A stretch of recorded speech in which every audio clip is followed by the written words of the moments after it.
Love this podcast? Support it and sponsor today. Simply head to ozcastnetwork.com for details.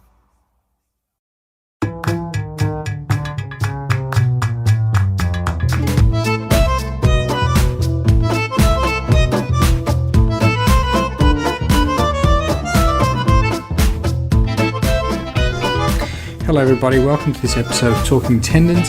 I'm going to try and fit in a couple of sneaky episodes before the end of the year, mainly because there's lots of really good studies that have come out, and including the two that I'm going to be talking about, well, the one that I'm going to be talking about today.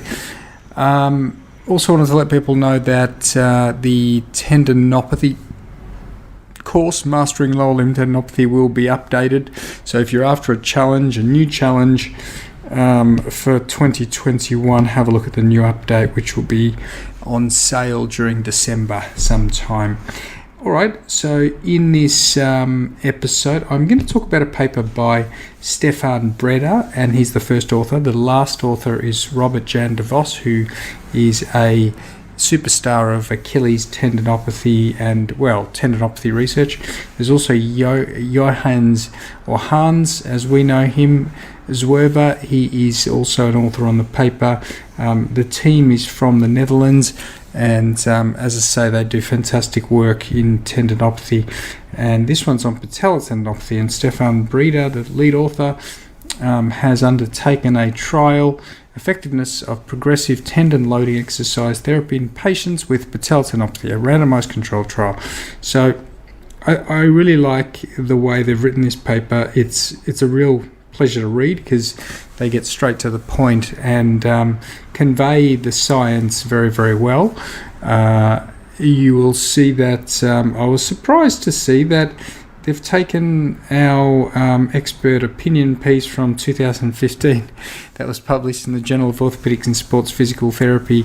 That was me, Craig Purdom, and Ebony Rio and Jill Cook on that one, and we basically talked about theoretical approach to rehabilitation of these patellar tendon patients, and they've taken that, and it's a really great idea. They've then compared it to what is the accepted, I guess you could say, in inverted commas, gold standard, which is eccentric training for patellar tendinopathy, decline board type training, and they've compared the two.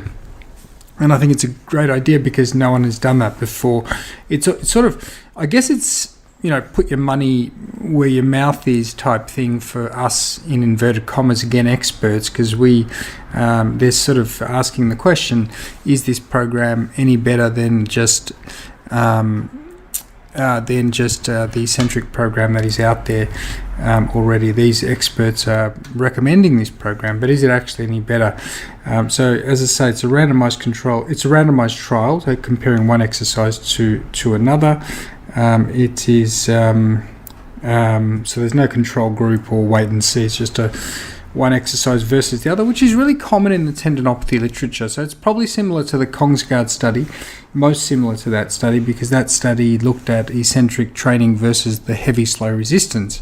In this case, they look at our proposed program. Now, in our proposed program, just to remind the readers, it's a 4-stage program. So initially isometrics on a leg press machine or in a wall squat, then going to some weights like leg press and loaded lunging type exercises, and then the third stage is energy storage, so jumping exercises, and then lastly some sport specific exercise. And remember, with patellar tendon, you're going to have mainly active athletes, jumping athletes, running athletes, sprinting athletes. So that's basically, that was the program. Importantly, they progressed everything based on pain. So as soon as someone could do stage 1 with relatively good pain for a week, or minimal pain for a week, they then progressed to stage 2, and then 3, and then 4. So the soonest you could go back to sport was 4 weeks if they were going really, really well and could get through all their jumping and everything else with minimal provocation, minimal symptoms. So it's a decent approach. It's a good sort of approach that is recommended. I would probably say so because I was the lead author on the paper that it comes from. But putting that aside, they tested it, which is really what you should be doing, and that is, is it actually better than the recommended? So they've tested it and they've taken a number of outcomes, and I guess the important part is they've looked at 12 weeks and then 24-week outcomes, so up to 6 months.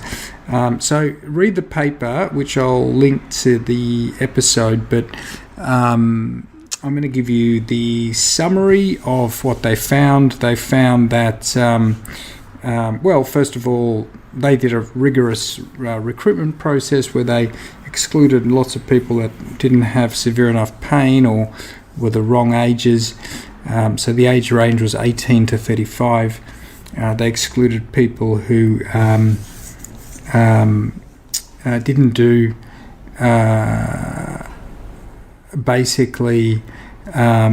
who had knee surgery, who had other types diagnoses like anterior knee pain, patellofemoral pain, and pain that wasn't localized to their patellar tendon, inferior pole of the patellar tendon, so of the patella. So they ended up getting about 38 people randomized per group, so 76 in total, and they had pretty good retention, although there was a bit more of a problem with people dropping out in the eccentric group. Okay. So jumping to the main findings, the main outcome was visa, and they were powered for that outcome.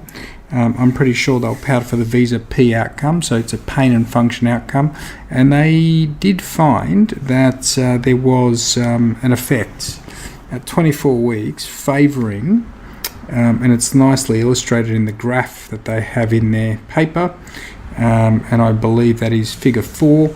At 6 months, 24 weeks, there was an effect favouring the progressive loading group, the 4-stage proposed program, as opposed to the eccentric training group. So there was an effect favouring that group. The effect is not huge. It's pretty modest, and you'd probably say that it was not all clinically important. The clinically important change is about 13 points.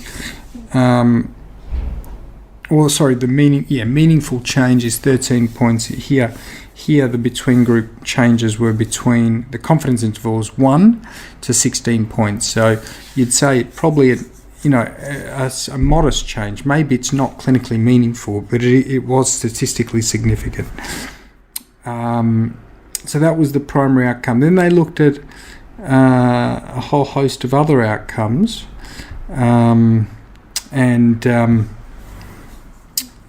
going to give you a bit of a summary of these. The main ones were the dichotomous outcomes, which are looking at return to sport.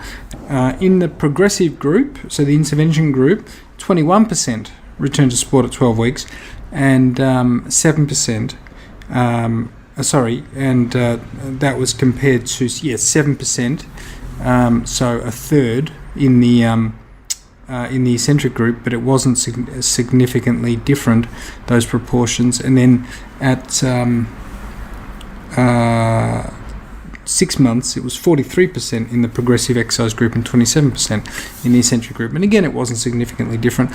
And that's probably because they were powered for a continuous outcome, which has more power than a dichotomous outcome. So it probably would have been, if they had powered for that outcome, I would suspect. So that was the findings. The adherence was pretty low. It was around about, which I thought was very interesting. The adherence was around about 40%. And I can't remember exactly how they measured it, but that's pretty low, but probably realistic, I would say. Most studies report 80% adherence, but you can't really trust them. You don't know how they've measured it. The more closely they measure it, i.e. the more regularly, the more likely it is to be accurate and not influenced by recall bias. So I can't remember exactly how they measured it, but it was pretty low and similar across both groups. So, in summary, they have provided some evidence that the progressive exercise program that is recommended by experts is more beneficial than eccentric training, but it's questionable whether it's clinically important, that difference. And I think if you look at figure 5, you can see the individual data for change in visa. And there is lots of overlap, although some, improvement for, some overall, better effects, you would say, for the intervention group. But it's not, really that convincing at all. So it's interesting. It's an interesting study. It does provide some evidence. I would probably like to see it being replicated with a slightly larger sample to see if we can replicate the findings for the continuous outcomes and also find significance for the dichotomous outcomes return to sport. Another interesting point that the authors raise in this is that a lot of people didn't actually return to sport. So if you look at return to sport at 6 months, it's only 43%, even in the intervention group, and 27% in the other group. So this sort of is not surprising at all if you see a lot of patellar tendon patients, because a lot of people take far longer than 6 months to get better. And that's not surprising, and I don't think that's issue with the program, more so just the length of time it takes to get this type of injury better.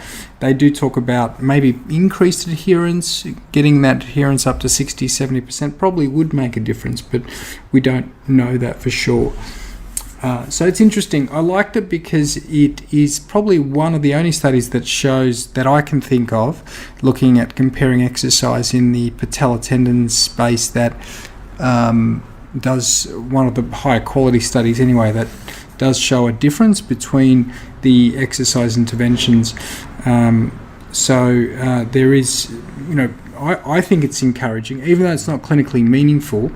I do think there's further work to be done in exploring whether an intervention like the progressive loading, the 4-stage intervention, can be beneficial or preferred. The mechanisms aren't clear compared to eccentric training, but we know eccentric training is pretty arduous daily sort of intervention.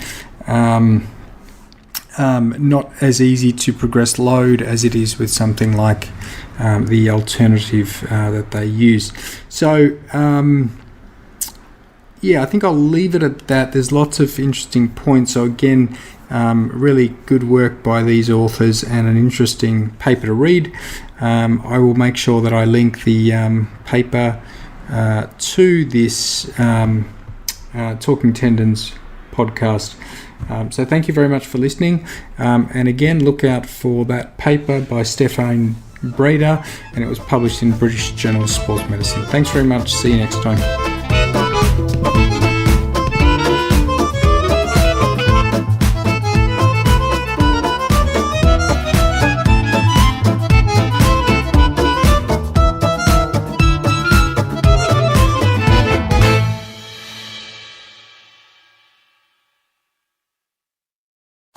Love this podcast? Support it and sponsor today. Simply head to AuscastNetwork.com for details.